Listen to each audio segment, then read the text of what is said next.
Hey guys, it's Lance at Mac Sound Solutions, and Apple just updated their MacBook Pro lineup to the M5 Pro and the M5 Pro Max chips, and they came out with a new studio display, an upgraded version anyway, but it's barely upgraded. It is still stuck at 60 Hz, which for me is a no-go. And then they have the new XDR display upgrade as well, and that does go up to 120 Hz, but man, you better be ready to empty your pockets for that sucker. So let's go have a look.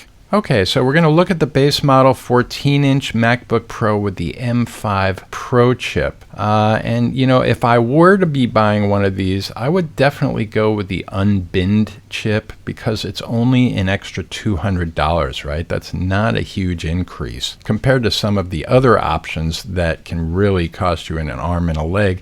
$200 to get the faster chip when you're spending that much on a laptop already, I think is worth it. And then we're going to come down, and it comes with a base 24 gigs. So Apple has upped the price on the base model MacBook Pro with the M5 Pro chip. It's now $21.99 instead of the M4 Pro chip, which was $19.99. But you now get a terabyte of storage instead of 512 gigs, and you get 24 gigs of RAM instead of 16. And you're getting a faster chip. So is that worth the $200? It's not like you have a choice. And I think for most people, you know, 512 is a little shy. A terabyte is pretty good for internal storage. Are you going to spend the $400 extra for 2 terabytes? But that price is not outrageous anymore because look at the price of a 4 terabyte NVMe, $379. I bought one for under $150 like 6 months ago, but Apple's 4 terabyte price is still insane, $1,000. And when you throw in a Thunderbolt 5 enclosure, you're actually going to be more than Apple's price. And that's just crazy. Personally, I would not. Terabyte for me is enough for a laptop. I'd use external storage for most other things like video editing and whatnot. If you got cash to burn, then you know.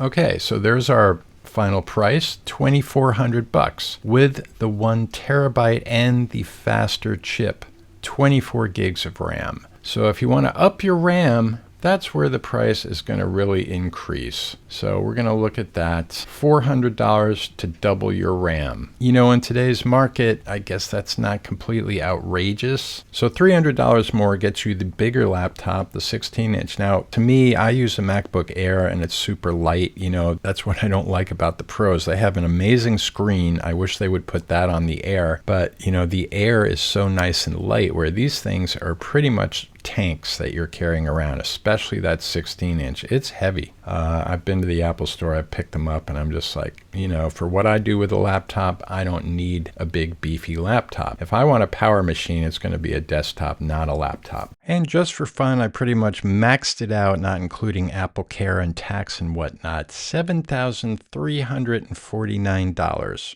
Ouch. You better get that Apple Care. So here is the new studio display, and you can see it's basically the same exact panel, same stand, nothing's changed here. 5K, 27-inch, 600 nits brightness, no change there. 60 Hertz refresh rate, no change there. So no HDR. All of that's the same. You can add the nano texture if you want for more money, but the prices stayed the same. And the main difference here is the Thunderbolt 5 ports. So one connects to your computer, the other one you can connect a Thunderbolt 5 SSD on, and then you got 2 10 gigabit USB-C ports. And that's it. It's not a very big upgrade. It's just sort of really Thunderbolt 5 and supposedly slightly better bass in the audio. But otherwise, I think the speaker layout is pretty much the same. So a big yawn and a disappointment because I was hoping for 120 Hertz on this monitor with variable refresh rate. I would have considered it for that. With the Thunderbolt 5 ports, that combination would be great, but they didn't do it. So now we'll go look at the XDR display, which they made smaller. So it's basically what I was hoping this would be, but in a much more expensive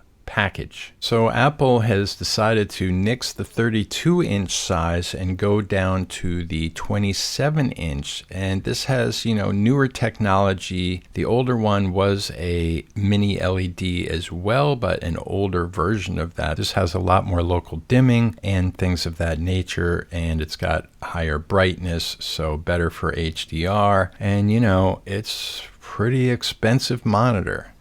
There's a lot of other things out there that I would buy before I would buy this. But you do get 2 Thunderbolt 5 ports on it. So if you want to daisy chain these guys, the bandwidth is there. $200 more for the nano texture. So Apple basically took the XDR display and are throwing it into the Studio Display shell, and they've nixed the whole 32-inch, and the whole case for the display is now just the standard Studio Display. So that nice looking, really expensive XDR display is a thing of the past. It has been discontinued, probably because the manufacturing cost is up there. But now we only get a 27-inch XDR display, and it's basically a Studio with the upgrades I would have wanted to see in the Studio Display. So that is pretty crazy and a little disappointing.